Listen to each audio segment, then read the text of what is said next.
Hello. I'm going to talk about dope today. So I did a couple of videos about reading from my book, Meth Monster. I said I would pick up the story. I kind of put it down. I didn't see a lot of response, but they never are with book readings and things like that. People just want you to talk to them, not necessarily read to them. But I think this Meth Monster story, is kind of important. Uh, it's important not only in reference to HIV, but just into life. The things that happened to me I think can be useful because I believe that we're some of all our experiences. No matter how much I may want to have different experiences, I wish I had college experiences and, you know, success experiences. That's just not what I have. What I have is drug addiction. So I want to read a little more of my book. I'll pick it up when I arrived in there. Part one and part two are available on YouTube already. So I'm going to read a little bit of part chapter 6, dope dealer. So this is now I'm just got released from San Quentin. I was a dope fiend in Los Angeles. I was sent to San Quentin, as a state program, so you can be sent to anywhere in the state. So I was sent up here.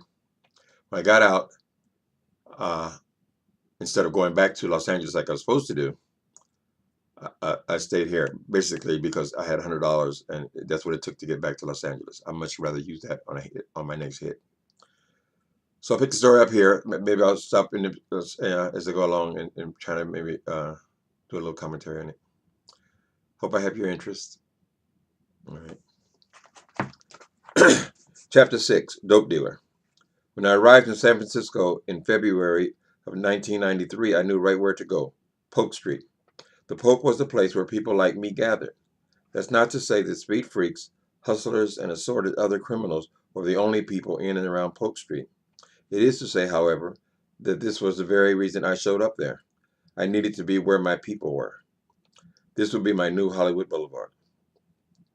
Of course, what I really needed to do was one, to get my butt back to LA on the first thing smoking, and two, to report to the parole office before they put out a warrant for my arrest. But like so many other times in my story, I opted to do exactly the wrong thing. That was the thing about me. No one was ever going to accuse me of letting common sense stand in my way. After I got an idea set in my head, that was simply the way it was going to be.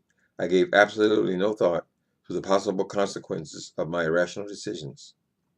I had felt that way when I arrived in Los Angeles back in '76, and now, come hell or high water, San Francisco was to be my new home. This wasn't my first time in the city. When I was a kid, I lived there for 3 years with my mother, my two sisters, and Billy Jackson.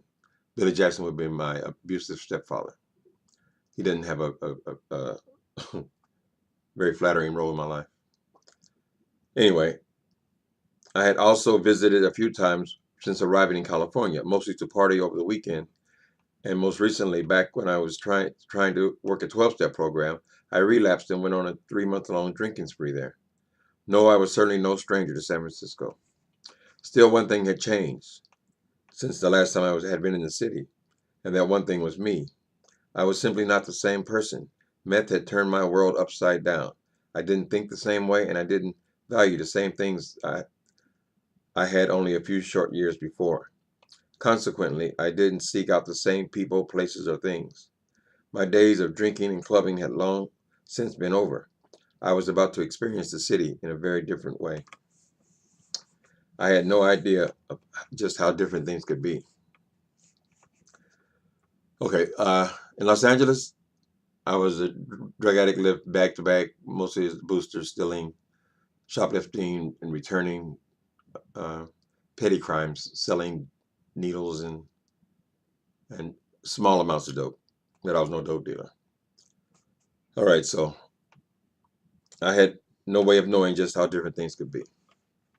Since the time I had started doing drugs, it had never been about anything but staying high for me. Sure, when I first started up with Crystal, I did a little dealing in the restrooms of the clubs, and then there was that first period, and then there was that period at Jimmy's place before I went to prison.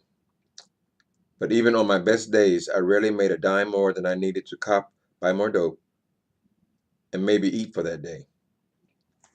and that seemed to be pretty common with speed freaks. Some of the biggest dealers I knew rode around on bicycles and paid for their hotel room by the day. I suppose there must have been people living better than that, but I sure as hell never met them. Why would I? I was a bum. At least that's the way it had been in LA. Almost immediately after arriving in San Francisco, however, it became apparent that my luck had changed. On some level, virtually everybody who did drugs the way I did wanted to be a dealer. It just made good practical sense. Shooting up meth every day was hard, desperate, and oftentimes humiliating work. Every day meant taking another risk. Imagine having to come up with at least $100 a day just to stay awake. And then imagine actually being afraid to go to sleep, because to go to sleep inevitably meant waking up in somebody's doorway or laundry room, broke, hungry, and too weak to hustle up your next hit. It was a hard life, and I had certainly paid my dues. By this time, I was in my mid-30s. I had been on a very long run, and I was tired of living like an animal. Unfortunately, the desire to deal drugs and the ability to actually function well enough to deal drugs were two entirely different things. No matter how hard I tried over the years, I was never quite able to master the art of using and selling dope at the same time. This was not uncommon. Meth was a powerful stimulant that often left one spinning around in circles for hours, barricaded in hotel rooms, or God forbid, rummaging through other people's garbage uncontrollably. Every meth dealer I had ever came across was also an addict. Is it no wonder that you never saw meth dealers riding around in Cadillacs and BMWs? It was considered a major accomplishment if you could just hang on to a hotel room, keep dope in your pockets, and wheels on that bicycle. At least that had been my perception up to this time. Okay, here's where things begin to change for me.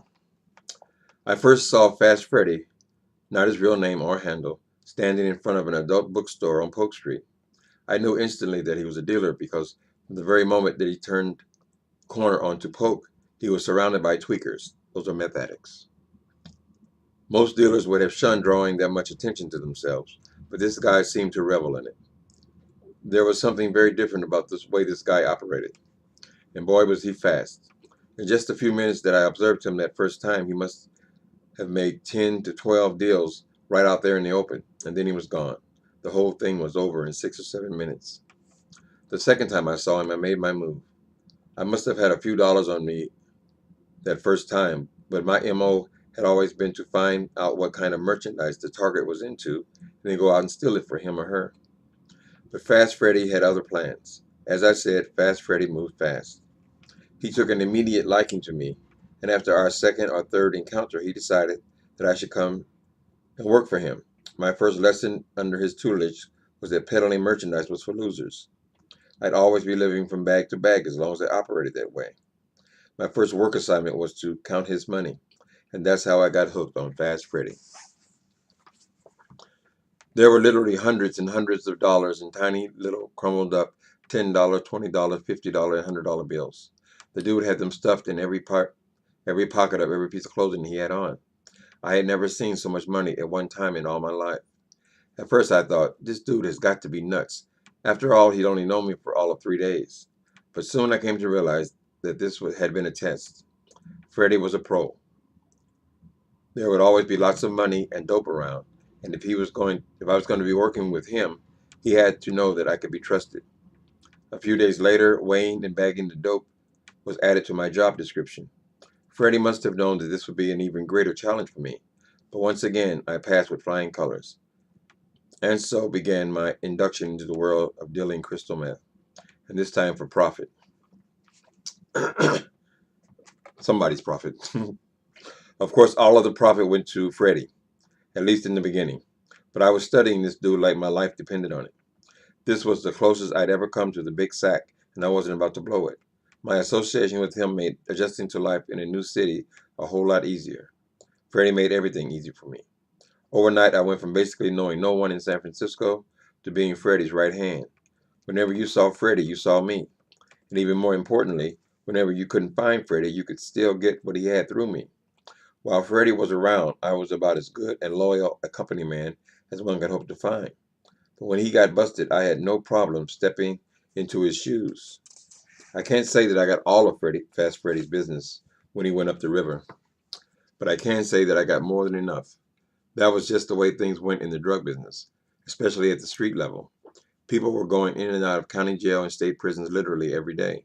One day you'd be counting out thousands of dollars on your hotel room floor, and the next day you're bumming phone change in the lockup. I once asked Freddy why he didn't just give up the streets altogether and sell weight like all the other big shots. His answer was simple: because most of the profit was in the $20 to $50 sale. I guess in the real world, what Freddie was talking about would be the difference between selling wholesale and retail. Only in our world, selling retail meant going to jail a lot. High risk or not, I had eaten in my last food line. The money started pouring in. Not only did I have the customers, some of the best suppliers were actually contacting me. Word spread fast when somebody was on a roll. Suddenly, after 34 years of living, I felt like I had arrived. I understand to most people, excuse me, I understand to most of the world a drug dealer is one of the lowest forms of human scum. But to addicts like me, having control of the drugs elevated you to the status of a minor celebrity. Drugs were our lives. And since we all understood that, what sense did it make? What was the sense in pretending that having them in abundance wasn't a big deal? It was a very big deal for a guy like me. Finally, I was having things my way. But of course, having things my way came at a price. Over the next 9 years, I was sent back to prison 9 times. The charges were always the same: possession for sale of a controlled substance. The way the system worked in San Francisco, if you got busted with dope while still on parole, 9 times out of 10, the charges were dropped and you were sent back to prison on a violation. This was not a bad deal for me since I was already in violation of my parole by not returning to Los Angeles. So what was a couple extra months? After the second or third time, going to prison meant nothing to me. It was simply the price I paid for having it my way on the streets. What difference did it make anyway? I had gone to jail just as much back when I was digging through other people's garbage for a living. I'll read a little more just to finish this thought. This new and improved lifestyle came with other baggage as well. Every day meant walking fine line between paranoia and legitimate fear about personal safety. Dealing drugs at the street level meant dealing with a wide variety of people from a wide variety of backgrounds. I had to pretend to be tough, or at least to be connected to some people that were, in order to survive. In addition to that, you never know who the dude was. Uh, in addition to that, you never know who that dude was you just made 20 bucks off of. If he got stopped by the cops for any reason, he could easily rat you out and walk on most charges. He could just as easily set you up to be robbed or played in some way. Few people could be trusted. When you did business with pretty much anybody who had the price of a bag, you could never be sure who the rat was. Everybody knew that. And for those who weren't savvy enough to figure it out on their own, the cops were always there to educate and motivate them. Of the 9 times I went to prison on drug charges, 8 of them were the result of information obtained by a confidential informant. In reality, I probably wasn't selling any more dope than the guys riding around on bicycles. But in my mind, I was big. So big, in fact, that I never once owned a car, had an apartment, or even my own furniture. What was the point? I was always on my way back to prison anyway. The way it worked out, by the time my time inside and my freedom were divided in 3 equal parts. 1/3 of my time was spent on the streets of San Francisco, and the other 2/3 belonged to the state of California. Of course, these were just averages. There were a few times when I was only on the streets a couple weeks. I get okay. I can stop there for a minute. So I'm just giving you a little background. This book is about getting off drugs. It's not about getting on drugs, but I think you sort of have to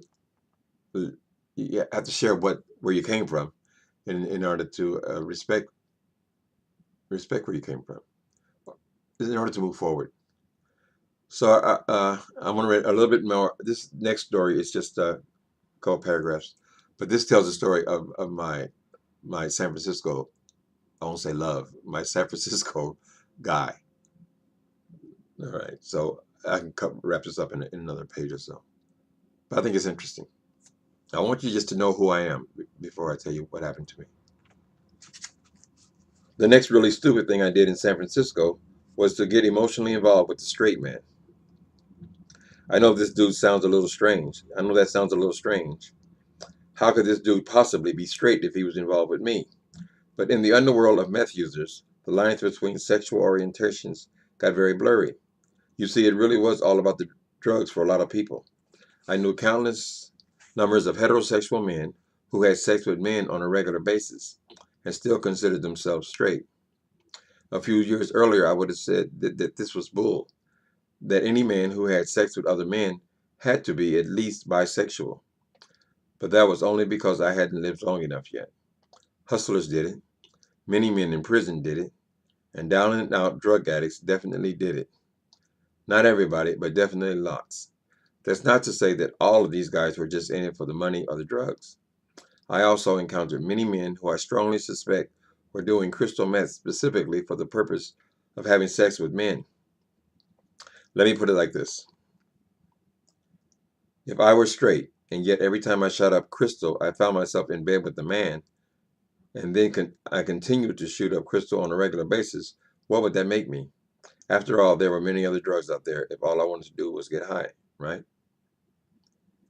To this day, I'm not really sure where my friend, let's call him Corey, fit into this blurriness, but whatever it was that went on between us, it went on for 8 years. When I first met Corey, he was standing on a dimly lit corner on Polk Street. No big mystery there. To anyone who might have been watching, he was obviously a hustler, and I was just as obviously trying to pick him up. To my amazement, he actually turned me down the first time. Not that I thought I was some kind of irresistible catch or anything, but he was working as a prostitute at the time. Things had been going very well for me in the drug business, and frankly, I just wasn't used to being turned down, especially not by hustlers. Naturally, I thought it was because he was a racist. But a few weeks later, when I asked him why he wouldn't go with me the first time, he took a chance and told me the truth. I didn't go with you, Jabber. Jabber was my street name. I used that name for 17 years.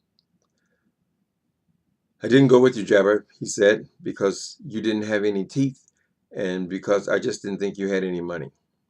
Out of the mouths of babes. Oh well, I couldn't very well fault him there. What he said was the exact truth. Or I should say, half of the exact truth.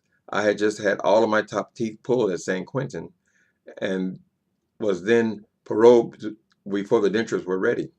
The funny thing was, not one other person had made mention of this since I arrived in San Francisco, and I had almost forgotten that I had no front grill. This was another benefit of using meth. No less than a third of the people I knew were missing all or most of their teeth. Anyway, I like this dude right off the top.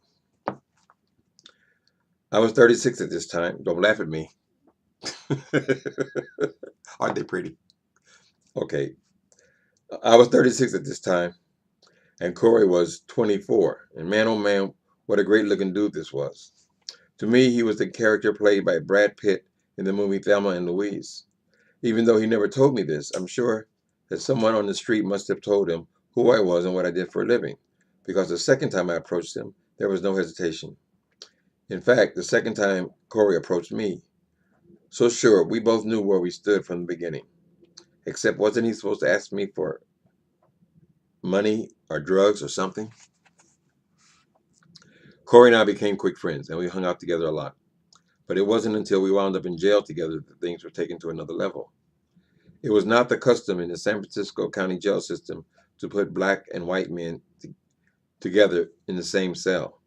But for some reason, we were able to slip through the cracks, and it was there in that cell that we became emotionally involved. I choose not to use the phrase fell in love only because that would imply that we were both equally invested. In hindsight, I can see that I was probably to Corey what Fast Freddy had been to me. I knew and played the drug game well, and Corey wanted in. That's not to say that we weren't close. During the during the couple months we spent locked up in that cell together, Corey and I became about as close as I had been with anybody since I lost Jimmy.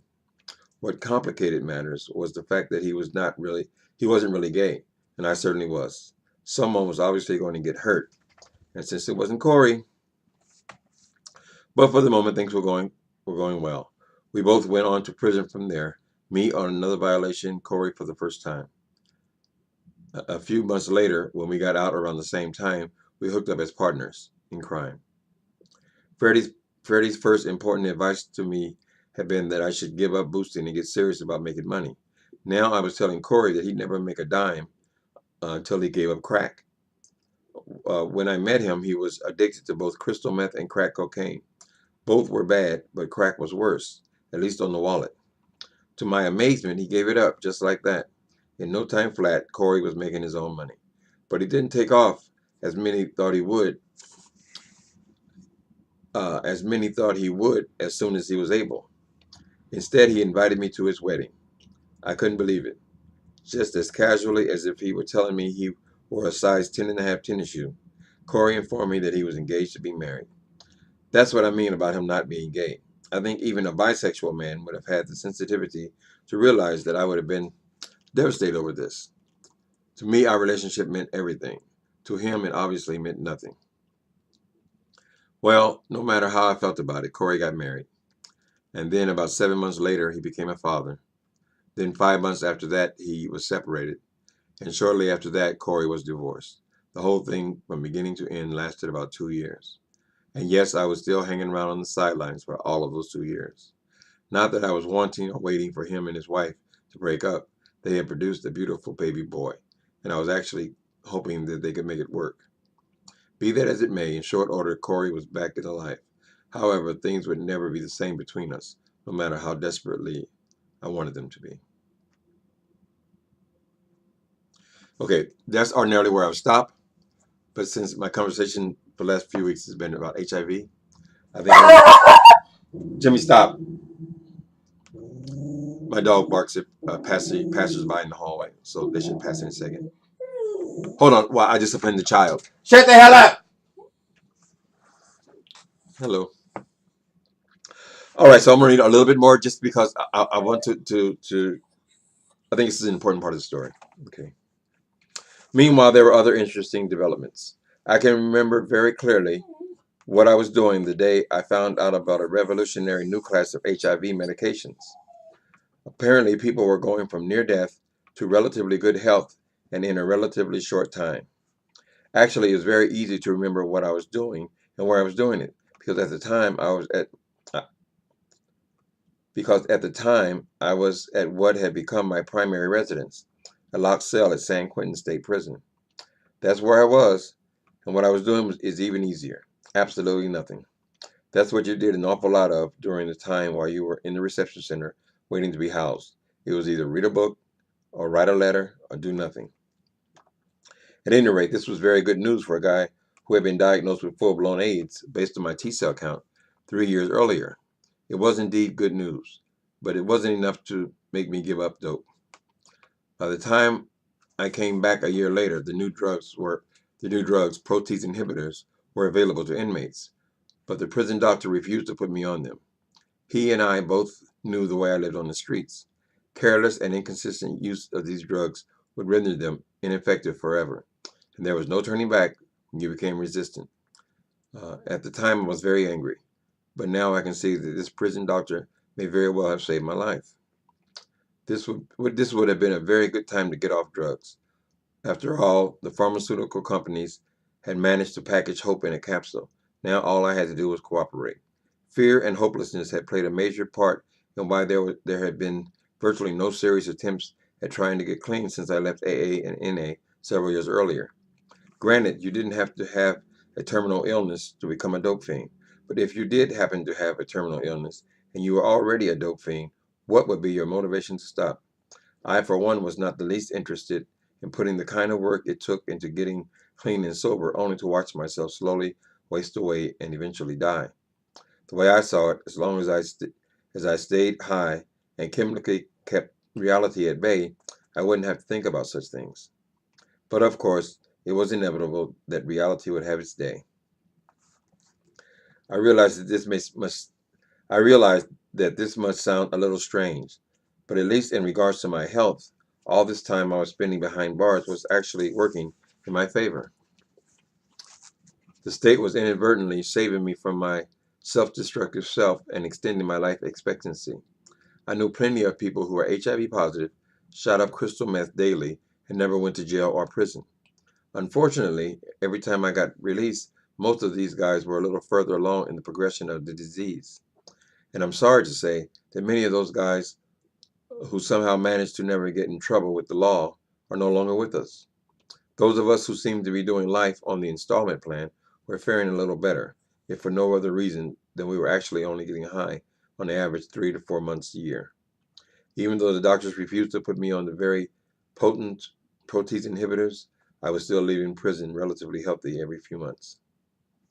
Obviously, this couldn't and wouldn't go on forever. Back on the streets, things were slowly beginning to change in my body.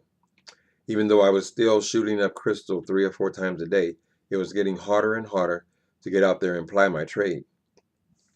Drug dealing could be both physically and mentally exhausting. Physically, because you absolutely had to keep moving. Drug addicts were notoriously disloyal. The only way to stay ahead of the game was to keep yourself perpetually available.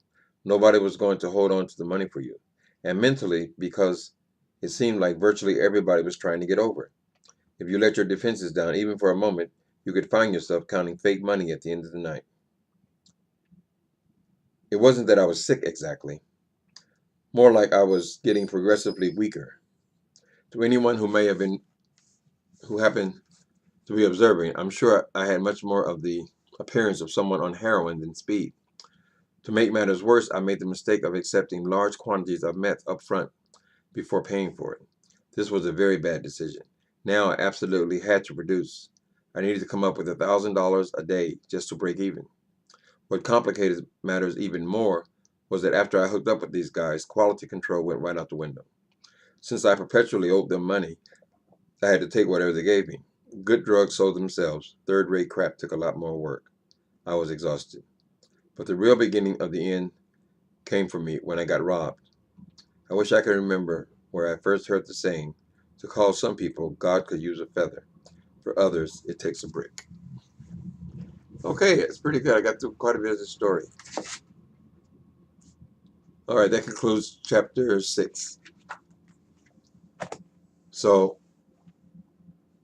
when I got robbed, that's like the turning point, really. Some guy was actually stalking me. He knew I had drugs, and he had been robbing a lot of people in the Tenderloin. And so somebody had put him on to me. So came out between two parked cars, and he smashed a beer bottle over my head. Like I said, I wasn't tough. I ended up running in the middle of the street screaming, but it changed something. It changed my whole perspective as far as how I was living, and realizing that things had to change. So maybe I'll pick it up. I don't know. Maybe I'll pick it up from there. I could, or you could buy the book, Meth Monster. Hold on a minute. Meth Monster. It's got a little bit different cover now. It's got a little chain on there, but Meth Monster by Timothy Blaine at Amazon.com. Thanks.